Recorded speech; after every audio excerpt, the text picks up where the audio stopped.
Pronto. E vou colocar a tela para exibição.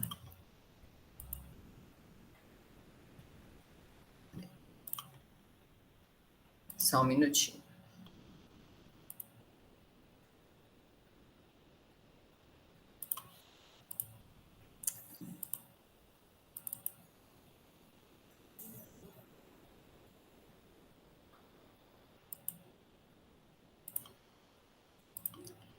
Joia. Listo.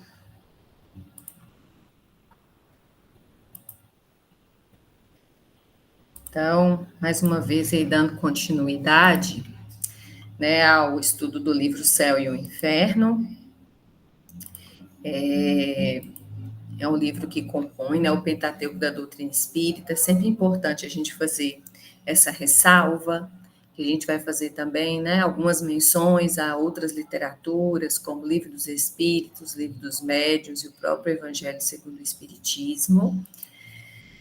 Nós estamos aí no nosso roteiro de estudo, né, dentro da temática O Inferno, né, a gente já está aí com algumas aulinhas retratando, né, essa parte do livro, e aqui as demais partes que a gente ainda vai contemplar neste estudo. Então, nós estamos aqui na nossa aula 20, né, no capítulo 4, O Inferno.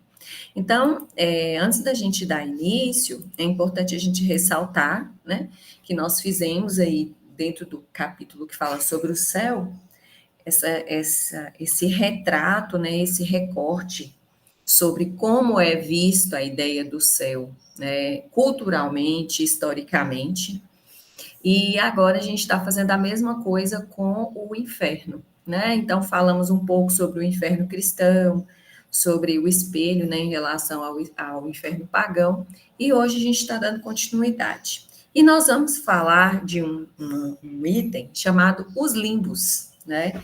E a primeira coisa que a gente poderia pensar, né, o que vem na nossa mente quando a gente escuta essa palavra limbo, né?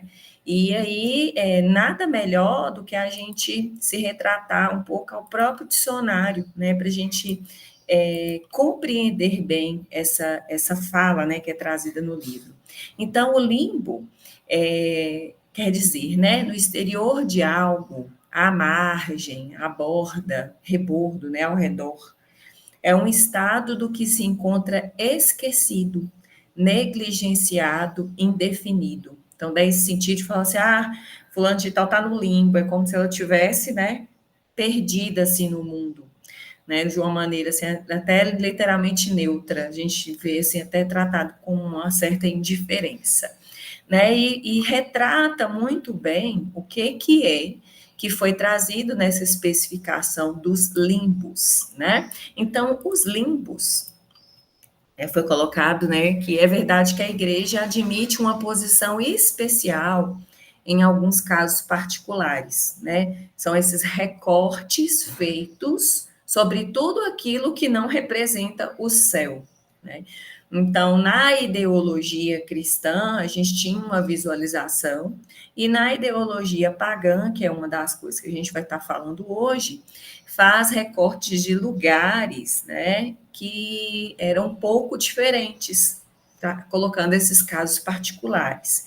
Então, um desses limbos, né, umas dessas regiões, eram lugares que ficavam a essa margem, né, que não literalmente representariam lugares como o inferno, mas que seriam outros locais para onde, né, seguindo determinados critérios, as pessoas estariam lá nesses lugares. Então, um desses exemplos era o caso das crianças falecidas em tenra idade, sem fazer mal algum, e não poderiam ser condenadas ao fogo eterno, que seria literalmente o inferno. Mas também, não tendo feito bem, não lhes assiste o direito à felicidade suprema. Então, elas estariam aí nesse meio termo. E daí a existência, né, de até um limbo para onde iam essas crianças. Inclusive, a primeira imagem que eu coloquei aqui no slide, né, representava aí, ó, os ninhos, né, del limbo, que é aqueles que ficavam nesse limbo, nessa região intermediária, né? Então, ficam nestes limbos, diz, né, de acordo com o que é colocado na igreja, numa situação que não tem definição, né? Então, não se sofre, mas também não gozam da bem-aventurança. Então, não é uma coisa nem outra, né? Daí essa ideia da margem, dessa ideia aí desse meio termo, como eu falei. E essa está sendo tal sorte irrevogavelmente fixada e fica-lhes defesa para sempre, né? Então, essa privação, né, ela importa de alguma forma, né, uma espécie de suplício eterno e que, de acordo com a visão da igreja, tanto mais imerecido, quando é certo não ter dependido dessas almas que as coisas assim sucedessem. Então, o que a gente repara, né, em todos esses dizeres que são colocados? A gente nunca vê a ideia da responsabilidade, né, sobre os atos, que é o que muitas vezes a doutrina espírita vem nos esclarecer sobre esse assunto, né? A gente é colocada a todo o tempo sobre a nossa responsabilidade daquilo que acontece com cada um de nós, né? Então, nós é que temos essa responsabilidade sobre isso. E nesse ponto fica retirada toda essa culpa e toda essa responsabilidade. Não fica como se fosse assim, ninguém tem culpa de nada, né? E quando a gente faz esse recorte, a gente poderia pensar assim: então, se a responsabilidade não é dessas criaturas, a responsabilidade é de quem, então? Né? E a gente fica com esse vazio, porque e aí eles encontram essa figura desse limbo para justamente encaixar nessas situações, né, de incerteza. Não se sabe de quem seria essa responsabilidade, né? E dando sequência, né, é como se a gente estivesse fazendo um comparativo, né? Quando você tem, por exemplo, um selvagem que não tendo recebido a graça do batismo e as luzes da religião, ele vai pecar por ignorância e vai ser entregue aos seus instintos naturais. Então, olha lá o que está posto, né? Certo que este não tem a responsabilidade e o mérito cabíveis ao que procede com conhecimento de causa, né? Então, eles tiram dessa pessoa, né, essa responsabilidade, porque diz que ele tem essa ignorância, não conhece, e aí ele fica nessa situação indiferente, né? Porque se ela não agiu da maneira correta, porque ele não, por desconhecimento, né? Então aí ele vai ser merecido o quê, né? Não cabe a eles se endireitarem para os outros lugares, porque eles não sabem do que se trata, né? E aí a gente avança nessa reflexão, né? Essa simples lógica automaticamente repele a doutrina em nome da justiça de Deus, que é o que a gente estuda o tempo inteiro e que a doutrina nos traz, né? Que contém integralmente nessas palavras do Cristo, a cada um segundo as suas obras, né? Porque é justamente esse véu que o Espiritismo vem tirar, né? E vem mostrar para a gente, para que a gente entenda a responsabilidade de tudo aquilo que a gente conhece, né, de toda a nossa jornada, de todos os nossos passos e mais do que nunca de todas as nossas escolhas, né? É cada um segundo, né, você segundo você. Cada um de nós, né, escolhe qual que é a rota que quer traçar, né? Nós saímos de lá com um planejamento, um mapa para ser percorrido, um projeto para ser desenvolvido, mas esses desvios de rota podem acontecer. Tanto desvios para a gente poder avançar na jornada, né? Como também para atrasar a caminhada. Às vezes a gente escolhe passar por uma estrada de terra, ao invés de querer passar por uma estrada asfaltada, não é assim?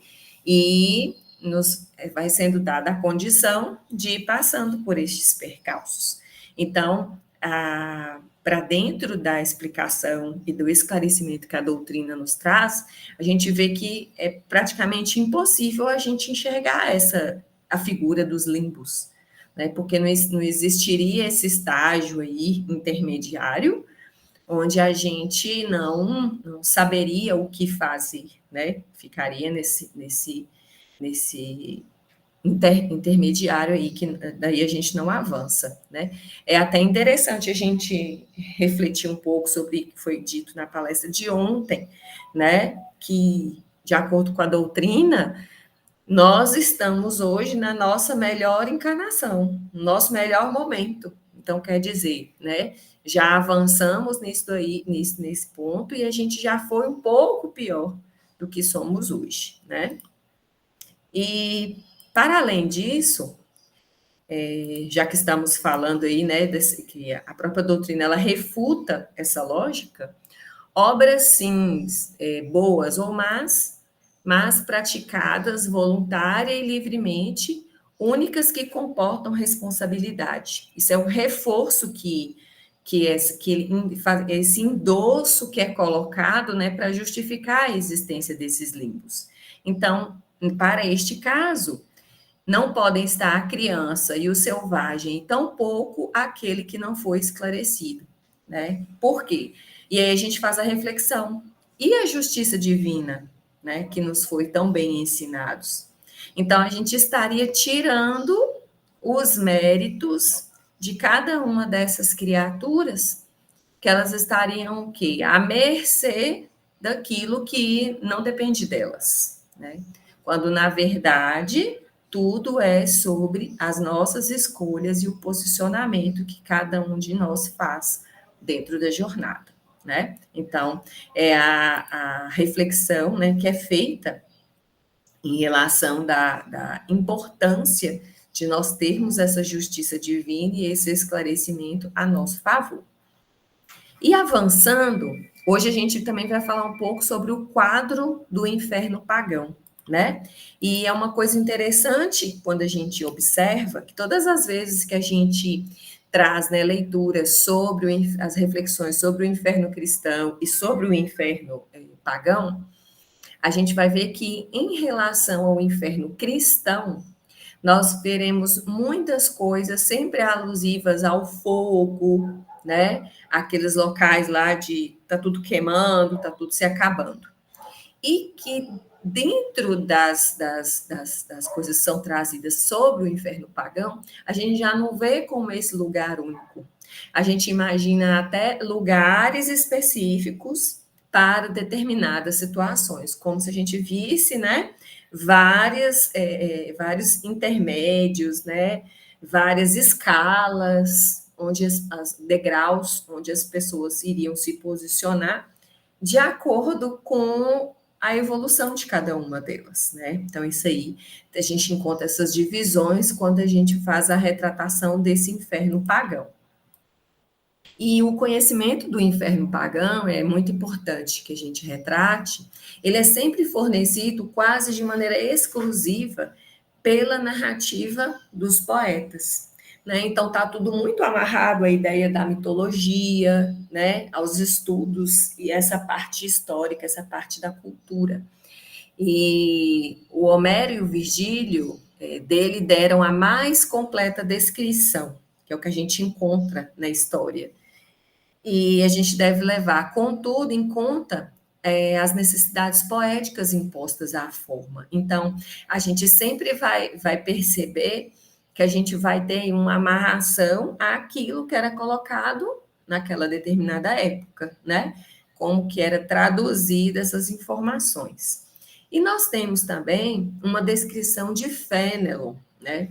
Nos contos que ele fala sobre o Telêmaco. E por que ele se refere a isso? Porque essa descrição do Fénelon tem a simplicidade mais concisa da prosa. E é interessante que aí dentro do livro Céu e Inferno, ele faz uma retratação muito interessante a essa descrição trazida por Fénelon. Então, ele descreve um aspecto lúgubre dos lugares. Lúgubre tem relação com a questão de fúnebre, né? Então, são lugares sombrios, realmente. E preocupa-se principalmente em realçar o gênero de sofrimento dos culpados. Então, a retratação é sobre este sofrer, né? Esse estado de sofrimento. E estende-se sobre a sorte dos maus reis, com vista à instrução de seu régio discípulo. Então, nas colocações, a gente poderia até imaginar, né? Se ele está falando sobre lugares de sofrimento, e lá ele encontrou os que seriam os mais poderosos, como os reis, né? Mas sendo colocados nesse tipo de situação. Então, quer dizer, o que é que figuras assim tão importantes, né, teriam cometido para poder estar nesses lugares? Então, por muito popular que seja essa obra, nem todos têm presente à memória a sua descrição, até mesmo porque é longa a descrição, né? Ou não meditaram sobre ela de modo a estabelecer uma comparação, né? E assim a gente acredita de utilidade reproduzir os tópicos mais diretamente que interessam ao assunto. Então, durante aí um trecho aí de 5 páginas, ele traz essa narrativa de quando Telêmaco entrou nesse local, né, dito como uma espécie de inferno pagão. Então, demonstra tudo aquilo que ele percebeu, né, as narrativas de quem que ele encontrou, dessa ideia de sombras inconsoláveis, porque não queriam estar neste lugar, né, como se estivesse assim, eu estou sofrendo até por algo que não cometeu.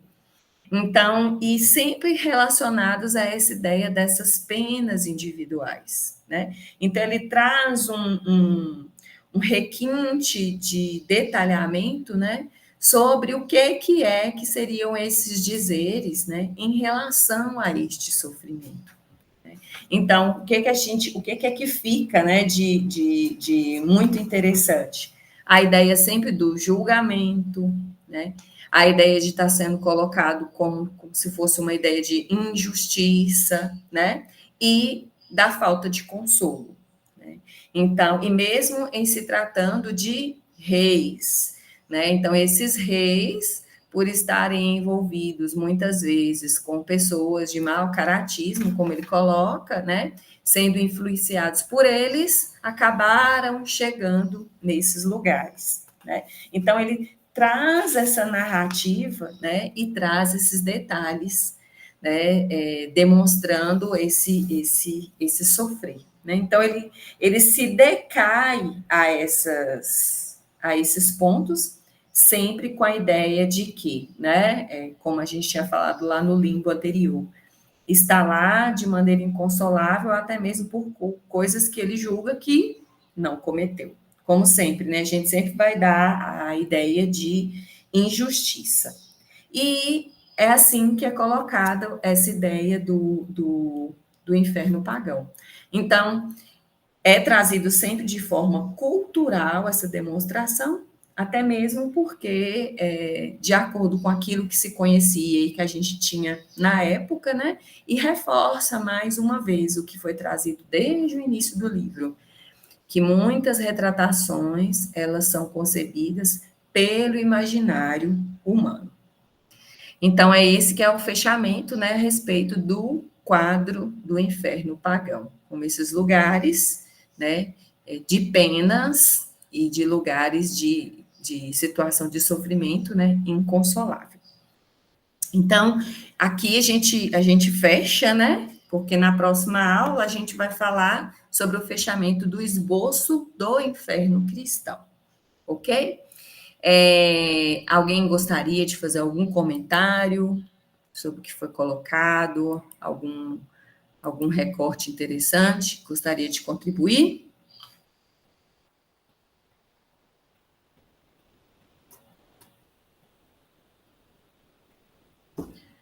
Acho que eu já posso aplicar a prova, né? Porque ninguém tem mais. Eu não vou contribuir hoje, não. Achei que ficou muito bem colocada a explicação, porque é tão assim. Eu até comentei uma outra oportunidade que a gente fica sem imaginando como é que a gente pode acreditar, né, nesse inferno cristão durante tanto tempo sem fazer nenhum tipo de questionamento, né? Essa semana eu ainda tive em contato com um aluno meu que ele é evangélico e ele estava com a Bíblia na mão lá na sala. E aí, assim, aquela fala bem de, né, assim, de punição, né, de falar que essas pessoas não... Que alguém falou assim, nossa, está muito quente. Ele falou assim, quente vai estar para onde você vai se você não comportar direito. Aí eu fiquei imaginando, né, como é que seria esse lugar, né, porque já estava calor para danar. Mas é exatamente como é pregado, né, no cristianismo, esse inferno, assim, muito assustador, né. Mas o comentário que eu ia fazer, meu bem, é que tem pessoas, infelizmente, tem pessoas que ainda necessitam, né? Infelizmente, ainda necessitam desse, dessa colocação desse inferno ainda muito tenebroso para que eles possam, de alguma forma, mudar, nem que seja por medo, né? Não é o ideal, claro que não é o ideal, né? Mas se a pessoa deixar de, como o Breno falou na reunião ontem, né? Muito interessante, que mesmo que ele cometa crimes nessa, mas comparado com uma encarnação passada, ele está, né, nesse momento vivendo a sua melhor encarnação, né? Então, isso é muito interessante fazer essa colocação desse tipo de inferno, porque se está relatado, né, nos evangelhos para as pessoas daquela época, né, é porque eram necessários. E a gente sabe que existem pessoas nesta atual encarnação que ainda têm uma maturidade talvez igual ou pior do que as pessoas daquela época. Então, assim, não tem nada errado, né? É importante a gente estudar, mas a gente está num nível, acredito, né, melhor, no sentido, pelo menos, de entendimento, né, não comportamental e nem moral, né, para a gente julgar ninguém, mas eu acho, acredito que é assustador, mas ainda, infelizmente, necessário. Não sei se você concorda. Não, isso mesmo. Inclusive, a gente vê, se a gente parar para pensar, né?